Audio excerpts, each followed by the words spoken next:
Okay, this video is going to be chapter 33 from the book Medical Reformation, and we're going to go through some topics like sympathetic autonomic nervous system as well as parasympathetic autonomic nervous system, and that has to do with stress, and it also ends up tying into excitotoxicity and causes of brain damage. So SANS is sympathetic autonomic nervous system, which means fight or flight, the accelerator of the autonomic nervous system. So you're basically either in SANS or PANS, and you'd like to spend more of your life in just more towards PANS, more relaxed, and how these things relate to metabolism. Okay, so what are the two main phases of the body? Well, what are the main phases of human metabolism? There's postprandial. Prandial means eating, so after eating, belly full phase. And certain things happen at that time. Insulin comes up, pushes the glucose into the skeletal muscle, for example. And then there's the fasting phase or starvation phase. So, after 6 to 8 hours, then you kind of start relying more on liver production of glucose by, for example, breaking down glycogen and also running gluconeogenesis, the production of glucose from other things. Okay, what is the autonomic nervous system? The autonomic nervous system sort of like an accelerator and a brake. The accelerator is sympathetic. Sympathetic autonomic nervous system is fight or flight. Fight, flight, or freeze. All right, for stressful situations. Autonomic is called rest and digest, or feed and breed. Okay, so for sex, for just sleeping, taking it easy, digesting your food. And you want to spend more of your life in more of that, PANS, parasympathetic autonomic nervous system. It's just easier to call them PANS and SANS. And you can remember P for PANS is also P for postprandial.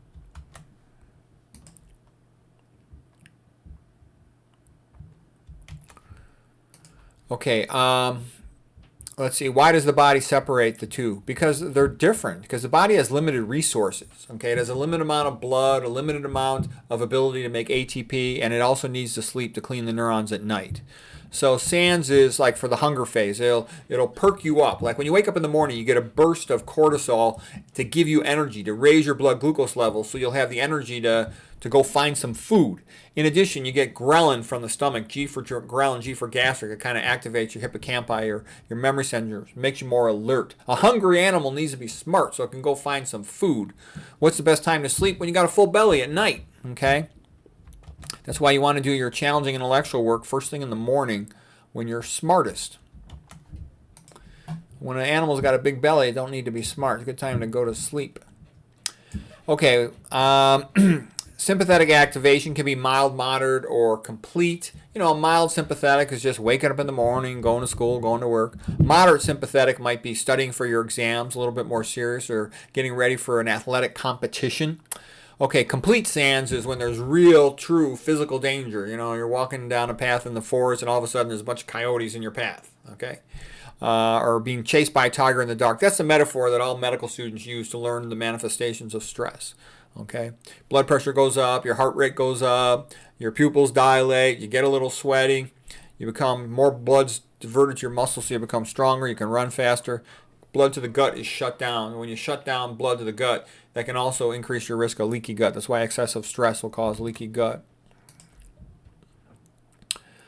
Okay, cortisol and catecholamines, they'll both increase blood glucose, so they'll cause insulin resistance. That's why chronically being psychologically stressed, drinking caffeine, sleep deprived, has the same hormones get elevated. All those things will increase your insulin resistance, your tendency towards diabetes.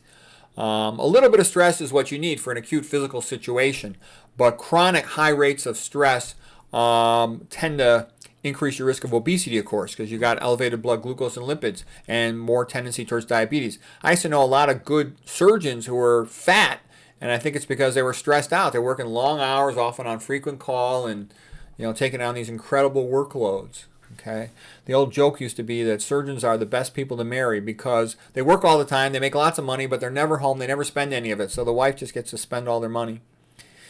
And if he complains about it, she'll just divorce him and keep all his money, so the poor guy's screwed. The Duke University, a real theoretically great surgical program, used to brag about almost all of its residents being divorced. That was considered like a badge of honor because they were such workaholics. Clotting factors in the blood are also increased. Imagine the tiger scratches you, so you want the blood to clot faster in case the tiger scratches you, you don't bleed too much or bite you. Okay, how does mild to moderate SANS make us smarter? Well, it makes us more alert. So a little bit of SANS is good to perk you up in the morning when you wake up. But you don't want too much SANS because then you switch into the mammal brain. Remember the three-part brain? Brainstem at the bottom, mammal brain, then on top is cerebral cortex. You want to be in your cerebral cortex mode to do your most sophisticated work. So just enough SANS to perk you up, but not enough to make you distracted or anxious.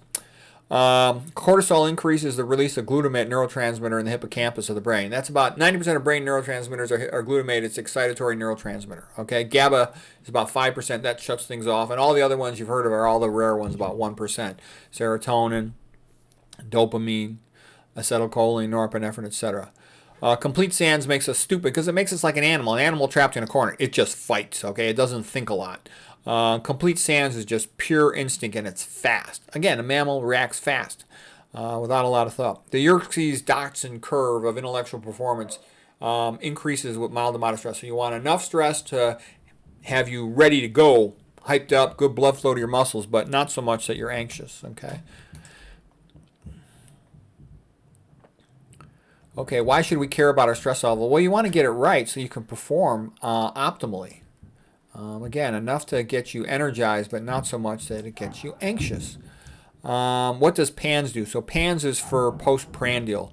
Postprandial means after eating, belly full. So its main thing is to get you to digest your food. It's when things are good. You can take it easy.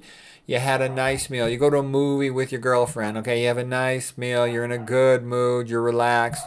It's a good time for making the two-back beast. Okay, PANS is all for that. On the other hand, if you're holding hands walking down a path in the forest and all of a sudden a bunch of coyotes come towards you, it's not a good time for anything other than to try to survive the next 20 minutes, okay? So that's SANS, sympathetic autonomic.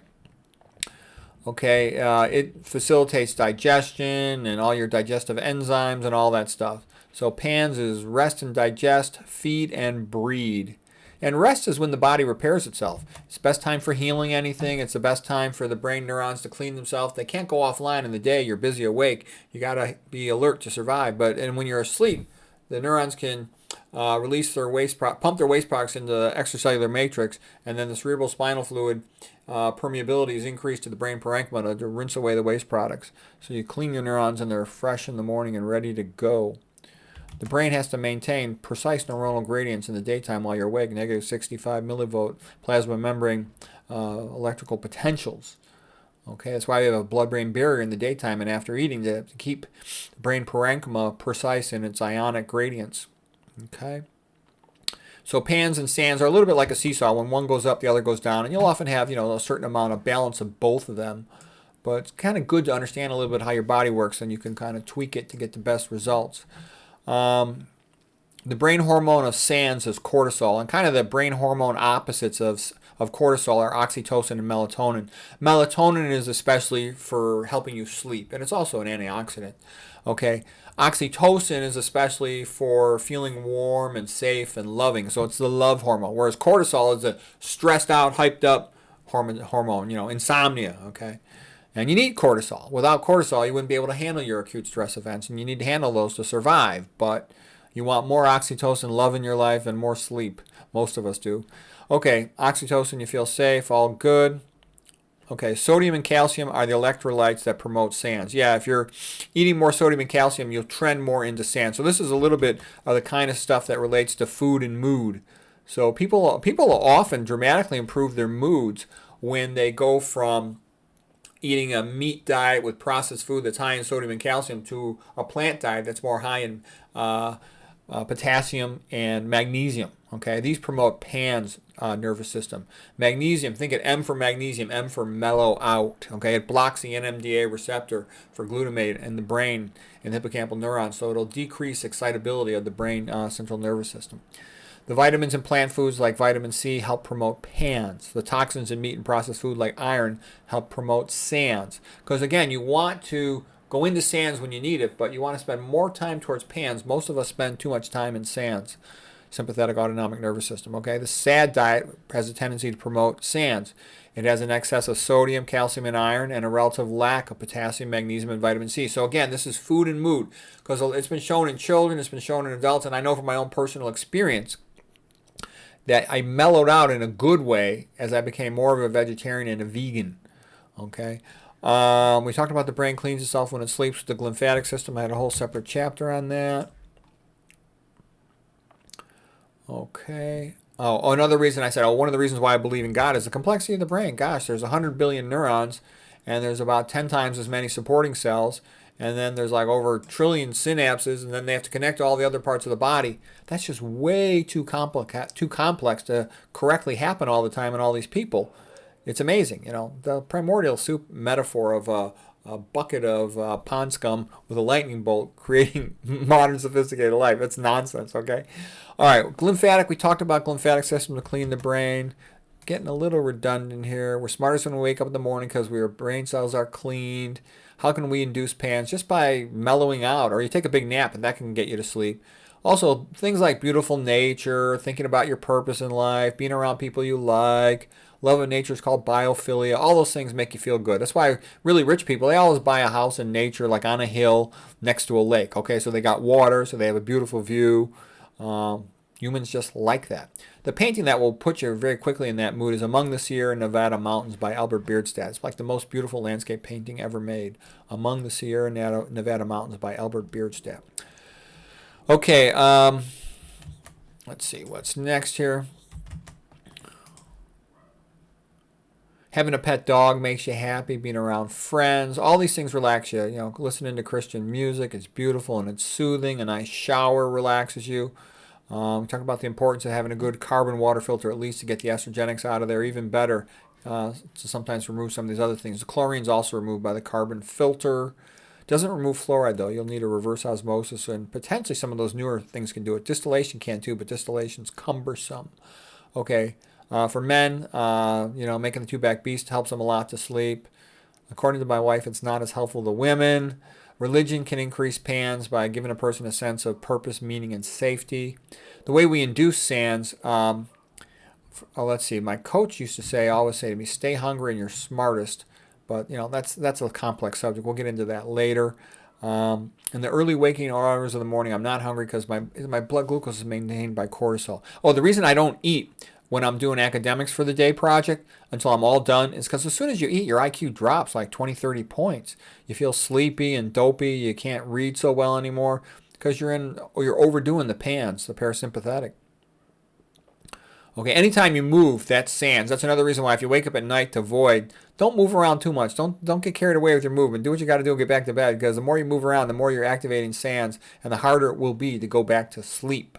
I've also noticed lots of times when I'm reading a book, if I just and I start spacing out, I can't remember what I got to the end of the paragraph, and I walk, I can then often read the book again. I do that lots of times when I feel like I got to finish a book for the weekend or something. Somebody asked me to read something, for example. We talked about dietary sodium chloride will increase SANS. That's another reason to avoid salt. I would never do it on purpose, ingest that. I'll talk about a caffeine substitute, and I'll make a separate video of that. I got a good idea for that. I don't take any supplements currently except vitamin B12 in the form of methylcobalamin. Caffeine, of course, increases SANS. How do we increase cognitive performance? Actually, you know what? I'll just call that video for now, and we'll start with this next time. It's getting kind of late. I got to eat my dinner, and I don't want to bore you with too long of a video. Hope that was helpful so far.